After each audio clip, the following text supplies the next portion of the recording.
So I always say you can evangelize wherever you're at. There's Jacob. And Jacob is an awesome young man who's got two kids, a 1-year-old and a 7-year-old. And he is actually here doing some work. As you see, he's laying out grass seed. And so I went out there and I said, Lord, make it happen. If there's anything that I can talk to him about. And actually there was, because when he told me that he was married, and he's been here all his life. And the interesting thing about him, well, he said, well, I've been here all my life. I said, well, have you ever left or gone anywhere? He said, yeah, I went to school over in Nashville. And he said, oh, that was 13 months. And he says, that's all I could take of Nashville. He says, I just can't live in the city. And I said, it's really funny that you talk about Nashville, because I was just talking with my sister and actually watching a channel called Amazing Discoveries. And they were talking prophetically about the Nashville prophecy, which has been really substantiated over and over again that this is going to happen in the future. People have been having visions about Nashville. This guy went to go do a documentary on Nashville because Sister White actually had a vision about Nashville being destroyed, fire coming down. There's no when is this going to happen, but it's in one of her writings. And she's not a writer with the gift of prophecy that has all these, don't mistake what I'm saying. Like she isn't writing down all that God has showed her all these visions in the future. No, this is one very rare thing where she was in Nashville and she had this dream, and then she went back to Nashville and she had another dream, another very prophetic dream, and she wrote it down. She noted it because it was just so out there.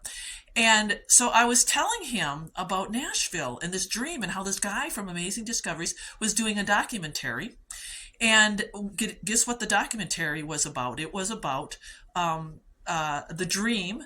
And when he went there, he found other people suddenly he was running into that had the same dream.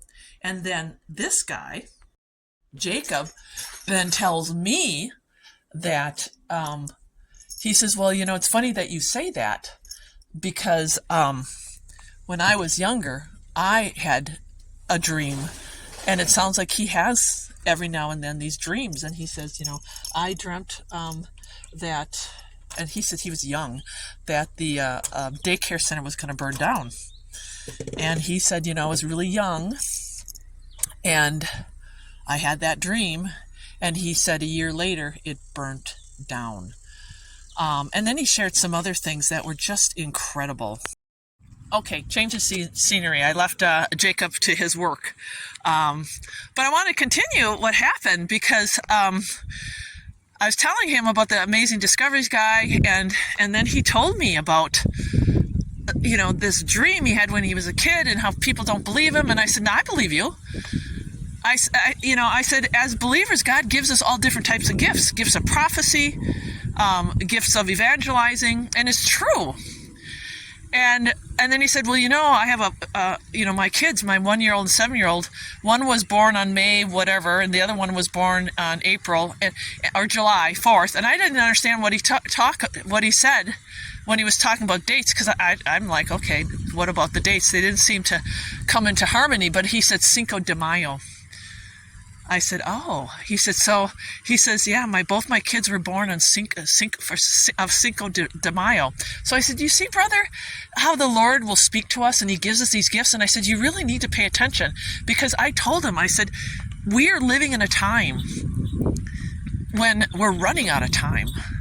And I said, do you go to church? He says, no, I don't go to church. And I said, okay, I'm going to tell you this. The bottom line is, you need to have a relationship with Jesus Christ. I said, you can call your wife all day on the cell phone. You can call your friends. You can text your friends. But how many times do you call up Jesus, right? How many times do you do that? Okay, I just took another, not a break, but I have all these encounters when I'm here. And I just got done having 2 incredible encounters, but I want to stick with Jacob right now. And so I told him about the calling, and then I reminded him. I said, Jacob, you are the priest of the house. You are the head of the house. You're the head of the wife. I said, not in submission terms, but and your kid's salvation at this point, you're responsible for that. And I said, it's really important that you really recognize that, and that you have a close relationship with the Lord, so that you can help help your family, protect your family. And he's like, yeah. He says, yeah, you're right.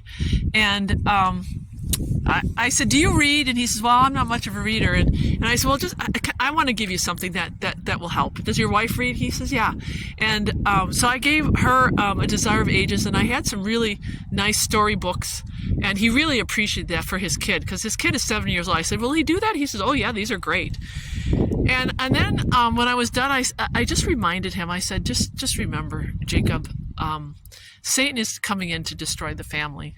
And the only weapon that you're going to have, even though you're a strong guy, you're a strong guy. The only weapon that you're going to have is the Lord. His prayer is what he gives you. He's the power right there, not you. So, your power comes through him. And he's like, yeah, you're right.